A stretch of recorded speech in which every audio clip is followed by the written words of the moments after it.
கவனிக்கிறவங்க யாருங்க கண்டுக்கவே மாட்டேங்கிறாங்க. இந்த மாதிரி எல்லாம் இருக்குதுங்களா? இவ்வளவு சிக்கல்களை உருவாக்குறது மனுஷனா தான் இருக்குது வழியா இயற்கைக்கோ தாவரங்களுக்கோ கிடையவே கிடையாது. அது பூரா அந்த மனுஷ இனத்தை வளர்த்தறதுக்காகவே அது அத்தனை தன்னை தியாகம் பண்ணிட்டு இருக்கு. அதை விட்டு போட்டு மனுஷன் தான் தான் பெரிய அறிவாளி அப்படின்னு நினைச்சிட்டு செய்யக்கூடாத வேலைகளையே செஞ்சுட்டு இருக்காங்க. எது எதெல்லாம் செய்யக்கூடாதோ அதை செய்யுது, எது எதையெல்லாம் செய்யணுமோ அதை செய்யல.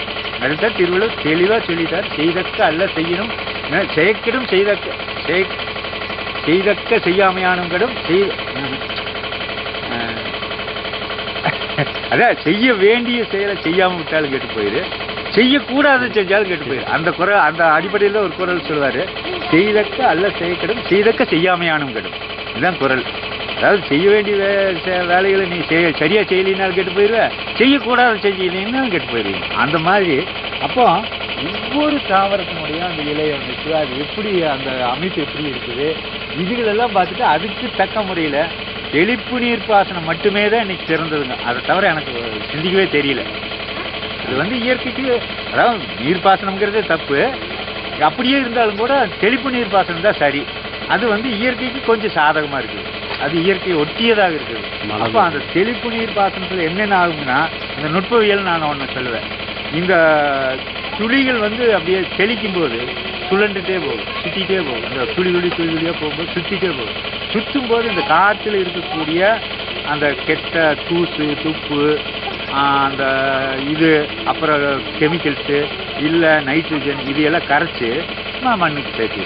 அப்போ அது சரியான பாசன முறை.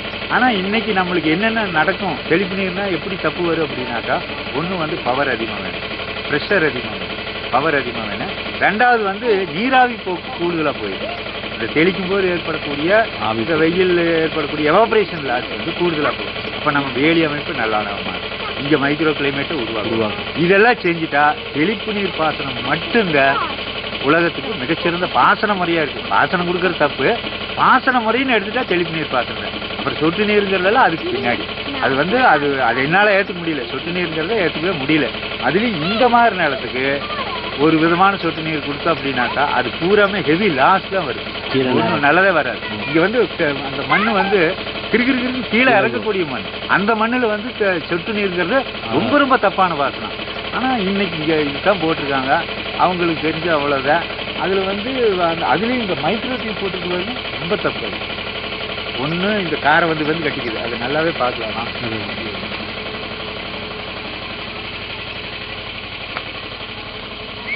இதில் என்ன ஆகுதுன்னா, சரி, இந்த மைக்ரோ டியூப்ல இந்த கம்ப்ரஸர் பம்பிங் இருக்குது பார்த்தீங்களா? ஆமாங்க. இந்த கம்ப்ரஸர் பம்பிங்கில் ஒரு உப்பு உருவாகுது. சரிங்க. அந்த உப்பு உருவாகிறது என்ன பண்ணுறாங்க, இது மைக்ரோ டியூப் இருக்குது இல்லைங்களா, இதனுடைய தளவில் அடைச்சிக்குது. இப்போ இதெல்லாம் தட்டி தட்டி விட்டுட்டே இருக்கிற, அதனால இல்லை, இந்த மைக்ரோ டியூப்ல தளவில் அடைச்சிக்குது. சரி.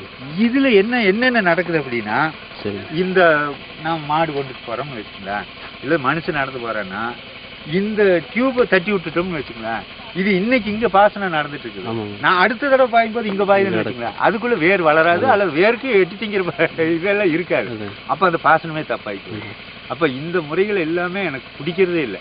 ஆனால் இந்த முறை தான் இன்னைக்கு சரிங்கிற மாதிரி அந்த உலகமே, அந்த அறிவாளிகளே ஆராய்ச்சியாளர்களே இதுதான் சரிங்கிற மாதிரி திணிக்கிறாங்க. அப்படியே போட்டு இவ்வளவு பைப்பு, இவ்வளவு இது சரியில்லைங்கிற மாதிரி அவங்க சிந்திக்கவும் இல்லை, இதுக்கு என்ன மாற்று வழிங்கிறத பற்றி சிந்திக்கவும் இல்லை. அந்த மாதிரியே பண்ணிட்டு இருக்காங்க.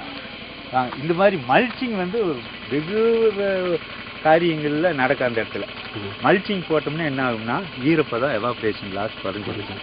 ஆச்சுங்களா? இது வரைக்கும் எடுத்து வெளியே கொண்டு போய் போடுவாங்க, இல்லைன்னா தீ வைப்பாங்க, இந்த மாதிரி தான் பண்ணிட்டாங்க. அதனால எங்கள் அக்காவுக்கு எனக்கு சண்டை வந்ததே காரணமே அதுதான். சரி, இது நான் சொல்கிறதெல்லாம் தப்புங்க. சரி, அவங்க பண்ணுறதெல்லாம் தப்பு பண்ணுவாங்க. அது மாதிரி இந்த மல்ச்சிங் போட்டோம்னாக்கா அந்த இடத்துல இருக்கிற ஈரப்பதம் காக்கப்படும். அப்போ இந்த வேர்கள் கூட அங்கே இருக்கிற வேர்கள் தான், அந்த அந்த குடை இருக்குது இல்லைங்களா, அந்த குடைக்கு அந்த விளிம்பில் இருக்கிற வேர்கள் தான் உறிஞ்சக்கூடிய வேர்கள். அப்போ அங்கே தான் உறிஞ்சக்கூடிய தன்மை அதிகமாகுது. அதில் நாம் சுற்றியும் போட முடியாது, நம்மளுக்கான அந்த வேலை செய்கிறது இதுக்கெல்லாம் கஷ்டமாகுது. அப்படிங்கிறதுக்காக என்ன பண்ணுறோம், ஒரு 4 மரம் இருக்குன்னு வச்சுங்களேன், 4 மரத்துக்கு அப்படி ஒரு வளையமாவோ அல்லது ஒரு நீளமாவோ போட்டு விட்டுட்டோம்னா, இதுவும் தப்பு தான், இருந்தாலும் கூட